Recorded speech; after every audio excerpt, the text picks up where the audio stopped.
নমস্কার বন্ধুরা, আপনাদের রিমি কিচেন চ্যানেলে স্বাগত। আজকে আমি আপনাদেরকে আলুর ভীষণ মজার একটি রেসিপি শেয়ার করব। চলুন তাহলে আমার এই রেসিপিটি দেখে নেওয়া যাক। এখানে আমি 1 কেজি নতুন ছোট আলু নিয়ে নিয়েছি, আর আলুগুলোকে ঠিক এইভাবে ছুরির সাহায্যে পরিষ্কার করে নিয়েছি। আর উনানে আমি একটি কড়াই বসিয়েছি, আর কড়াইতে আমি আগের থেকে তেল দিয়ে দিয়েছিলাম। এবার এই কড়াইতে আমি এই আলুগুলোকে দিয়ে দেবো।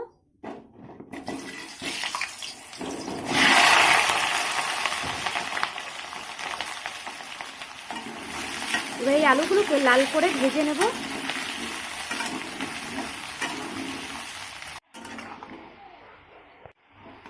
আলুগুলো আমার লাল করে ভাজা হয়ে গেছে। এবার আমি একটি পাত্রে তুলে নেব।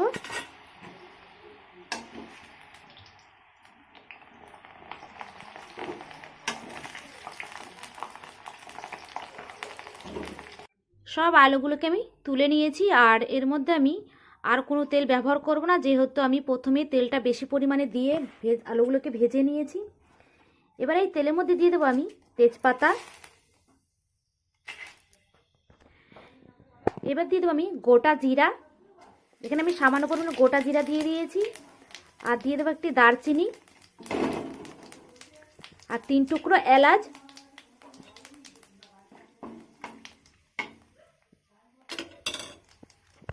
এবার এই ফোড়নের থেকে খুব সুন্দর একটা গন্ধ বেরিয়েছে। এবার আমি এর মধ্যে দিয়ে দেবো কাটা পেঁয়াজ।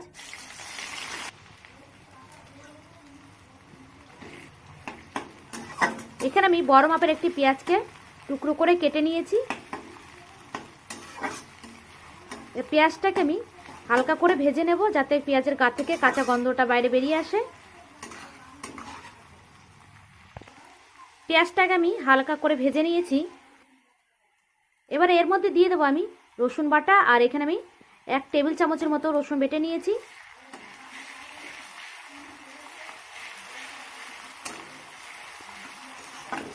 রসুন বাটাটা দিয়ে আমি 1 মিনিটের মতো ভালো করে নেড়ে চেড়ে নেব।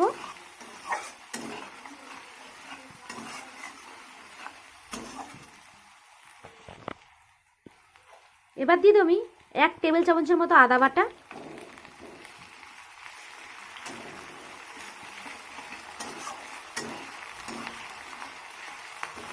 দিয়ে দেবো আমি স্বাদ অনুযায়ী লবণ।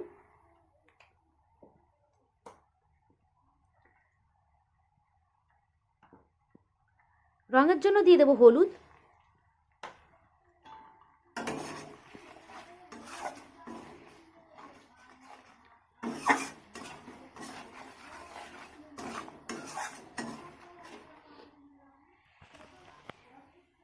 এবার দিয়ে দেবো আমি লঙ্কা বাটা।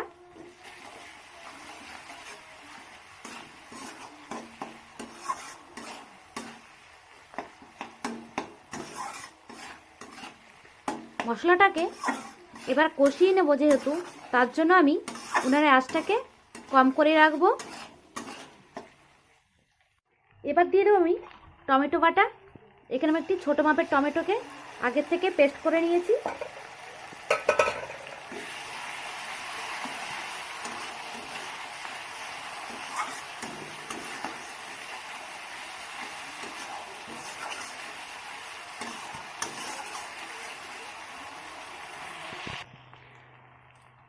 এবার দিয়ে দেবো আমি 1/2 চামচ ধনে গুঁড়ি। আর মশলাটাকে লো ফ্লেমেই কষিয়ে নিতে হবে।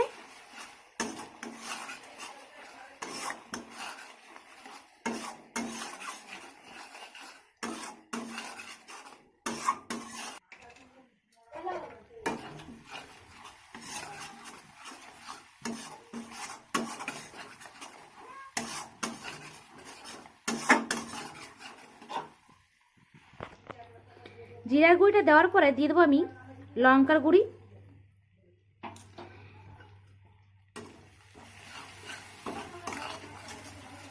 এবার মশলাটাকে ভালো করে একটু কষিয়ে নেব। যখন মশলার গা থেকে তেল ছাড়া শুরু করে দেবে, তখন মনে করব যে মশলাটা কষানো হয়ে গেছে।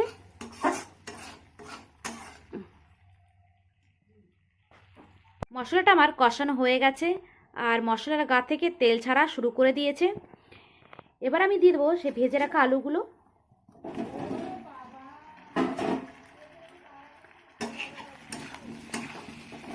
এবার আলুগুলো দিয়ে আমি উনানের আঁচটাকে বাড়িয়ে দেবো।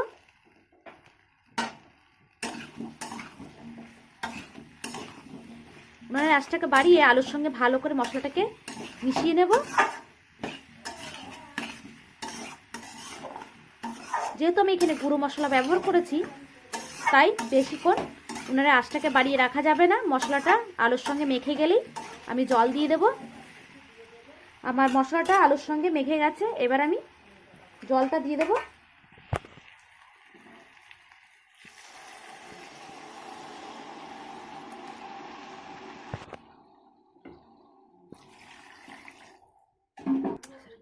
এখানে আলুর পরিমাণ বুঝে জল দিতে হবে। এবার আমি একটি ঢাকা দিয়ে ঢেকে দেব। 5 থেকে 6 মিনিট আমি এভাবে ঢেকে রেখে দেব। আমি 5 থেকে 6 মিনিট পর এবার ঢাকাটাকে খুলে দিচ্ছি।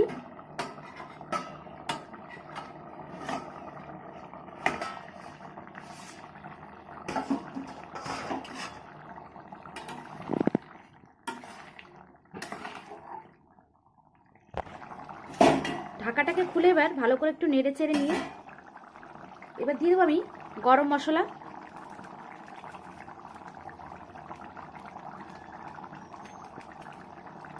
এখানে আমি গুঁড়ো গরম মশলা ব্যবহার করেছি, চাইলে তোমরা বাটা গরম মশলা ব্যবহার করতে পারো।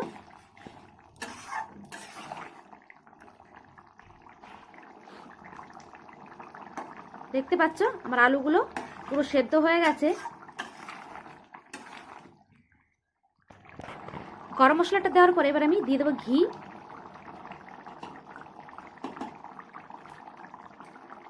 রেসিপিটি একটু ঝোল ঝোল নামাতে হবে, যেহেতু এটা আলু পরে ঝোলটাকে টেনে নেবে। টেনে নিলে ঝোলটা শুকিয়ে যাবে। ঘিটা দিয়ে আমি ভালো করে নেড়ে চেড়ে নিয়েছি, আর নেড়ে চেড়ে নেওয়ার পরে এবার দিয়ে দেবো ধনে পাতা। ধনে পাতাটা দিয়ে ভালো করে মিশিয়ে নিয়েছি, আর এবার আমার রেসিপিটি কমপ্লিট হয়ে গেছে। যদি আমার এই রেসিপিটি বন্ধুরা আপনাদের ভালো লেগে থাকে তবে লাইক, কমেন্ট, শেয়ার করবেন, আর নতুন নতুন রেসিপি পেতে অবশ্যই সাবস্ক্রাইব করে দেবেন।